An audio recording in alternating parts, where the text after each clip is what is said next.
ترحيبا بالضيوف بالذات أصحاب صنعاء. قلنا في كلمة الشاعر رفيق الأضرعي، قلنا فيها مرحب 100 مرحب من قد جاء ولبى للطلب، بالضيف ذي جاوب تراحب فوق راسي والعيون. حلو حمودي الزعيم زع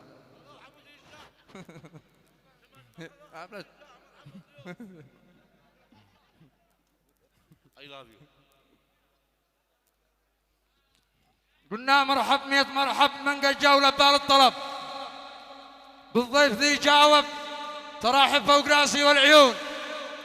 حضوركم مكسب ولقياكم هو اغلى مكتسب، ملعون من كذب بان احبكم وسط الجبون.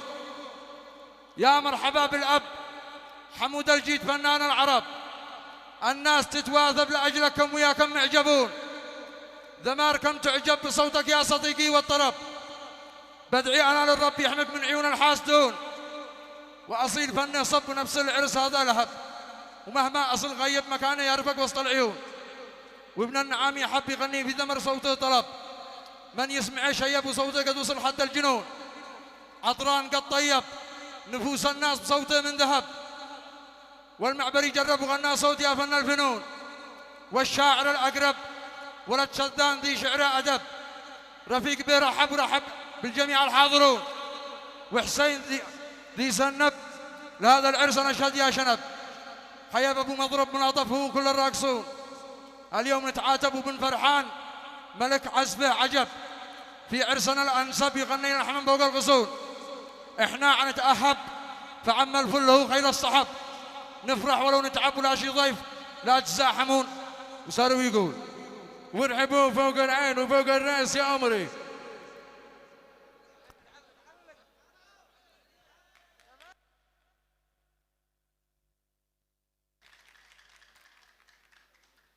ما يصلحش الوقف مخزنة. حضرات المشاهدين الكرام، أينما كنتم تابت أوقاتكم أهلا وسهلا ومرحبا بكم. ارحبوا فوق العين فوق الراس. استر يا ستار استر يا ستار، هذا عم الفل الغدار مالوش حل يا عمري، أفضل مصدر فل في العالم بعد أندلسيا والهند. شو هذا يا عم الفل يا غدار، نار نار من أول مشوار بحضور الفنانين الكبار عدران وعمود يا عمري والغدار غني برهان وكل الأساتذة ومناد بن عرازي سيد أزياد البراع.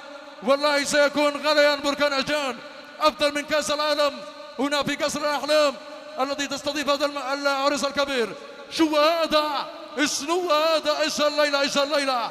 والله غليان بركان، لو عدنا بسم الله فجر عاد كان أحسن، لكن الساعة 12 والله غريبة وعجيبة. آي آي آي آي آي. وأنا أقول لكم السلام عليكم ورحمة الله وبركاته، أخوكم رؤوف خليل.